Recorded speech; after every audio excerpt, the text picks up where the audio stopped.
Hello folks. As you probably know, steel prices are a hot topic in Australia.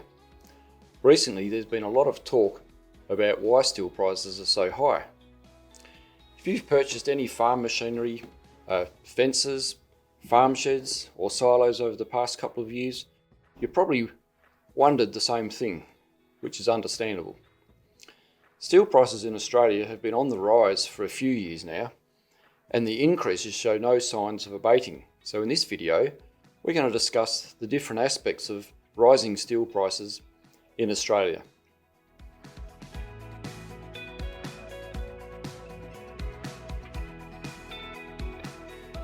My name's Martin, and the big question is, what's causing the price increases, and is there anything we can do about it? Well, to answer these questions, we need to understand that there are various factors and flow-on effects that are influencing the price of steel, both globally and locally. And some of the key reasons include 1. An increase in the price of iron ore. This was initially largely driven by economic stimulus packages and incentives from the government. And these were introduced to help economies recover from the effects of the COVID pandemic and resulted in increased spending on infrastructure projects.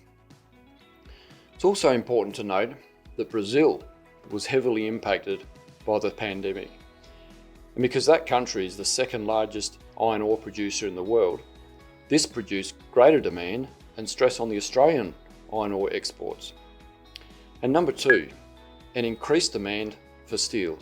Again, government incentives and a shortage of timber for building projects has created a widespread demand for steel, which of course drives prices up. And then 3, a backlog of steel orders due to existing and planned infrastructure projects. This was made worse, for example, the Inland Rail project and the Melbourne Metro Tunnel, by ongoing labour shortages caused by COVID-19, lockdowns, isolation protocols, and all this combination meant that supply hasn't been able to catch up with demand. And then 4, other global shipping and trade production disruptions have also had a significant impact. For example, when Beijing hosted the 2020 Winter Olympics, steel factories all around Beijing were shut down to reduce the level of smog and pollution in the air. And disruptions like this mean that the demand for Australian steel increases because companies that usually source imported steel are forced to shop in the local market.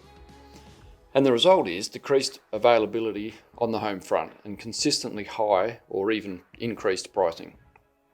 The Russian invasion of Ukraine is another current example. The Russian attacks have caused further global instability in steel pricing, in particular affecting the Avestal steelworks, the biggest steel producers in Europe. And another factor worth noting is the limited supply of coking coal due to greener alternatives becoming more popular and subsequent price rise. So that's a brief overview of how a variety of factors, of which many are connected, are increasing the price of steel. Now let's talk about imported steel and Australian steel. We'll start with imported steel.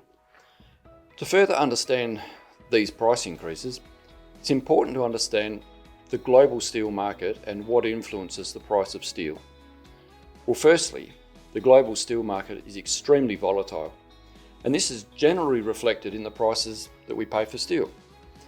Australia has always been a net importer of steel, and that just simply means that we import more steel than we export. And about 1/3 of Australia's steel needs are imported, with large accounts of it coming from Chinese mills. And the price of imported steel is determined by a number of contributing factors, including international prices and the movement of the US dollar. Because steel is a global commodity, the price is heavily affected by movements in the global market and the closure of the Beijing steel factories, for example. On the other hand, when the US dollar is strong, it becomes more expensive for other countries to buy American steel, which pushes up the price of steel sourced out of other countries like China. And as a net importer, this means we're vulnerable to global price fluctuations. When the price of steel goes up in the global market, we pay more. And imported steel prices also increase due to taxes and tariffs. And Australia has a higher manufacturing import tax known as a tariff. Now, this tariff is a tax on imported goods such as steel and is designed to protect local businesses, in this case steel producers, from foreign competition. Now let's look at Australian steel. The majority of steel production in Australia takes place in New South Wales, with BlueScope Steel being the biggest producer. And as we've already discussed, COVID-19 has had a significant impact on the global steel market, and Australia has been absolutely no exception. BlueScope, like steel producers right around the world, were forced to shut down their plants or operated with limited staff, reduced capacity. And steel producers also reduced production because the initial forecast about the impact of the pandemic was that construction would slow down. However, as we know, the opposite occurred. Instead, the construction industry had experienced increased growth, causing demand to far outstrip supply, delaying steel supply and pushing prices up. And other factors that have affected local steel supply include recent floods that have impacted supply lines, transport, delaying deliveries, contributing to increased lead times. And factors like these all contribute to the cost of production, which keeps prices heading skyward. And as heavy-duty steel farm shed manufacturers, we too are impacted by the increased price of steel. So you might ask, well, what are you doing about it? Well, our approach to recent steel price rises is to be very proactive, and we've taken steps to minimise the impact of rising steel costs for our customers. And this includes buying steel in advance and holding a lot more stock, as well as negotiating with our suppliers for better prices. Now, we understand that the steel price increases are impacting our customers, and we're doing everything we can to keep costs down and passing these savings onto our customers. And one final question we get asked, and I'd like to talk about now, is when will the price of steel come down? Come down.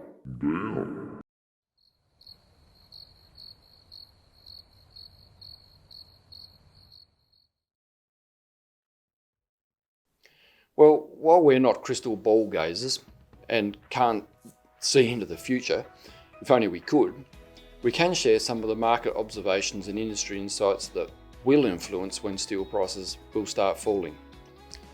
While there's industry speculation that steel prices will plateau and eventually come down, there's no clear-cut answers as to when this will happen.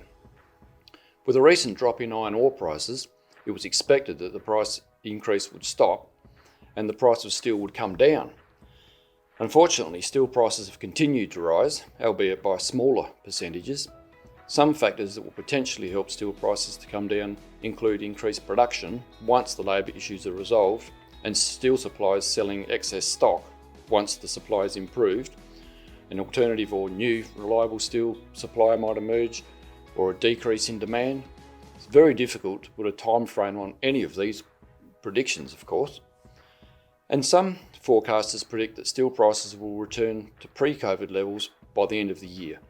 However, there is no guarantee that this will happen, particularly with events such as the Russian invasion of Ukraine, contributing to an already uncertain situation.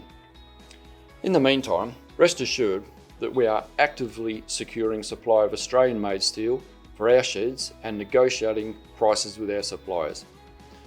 That's about it from me. I agree it's a bit long-winded, but we feel it's a very important topic. As always, if you have any comments or questions, reach out to us. We'd love to hear from you.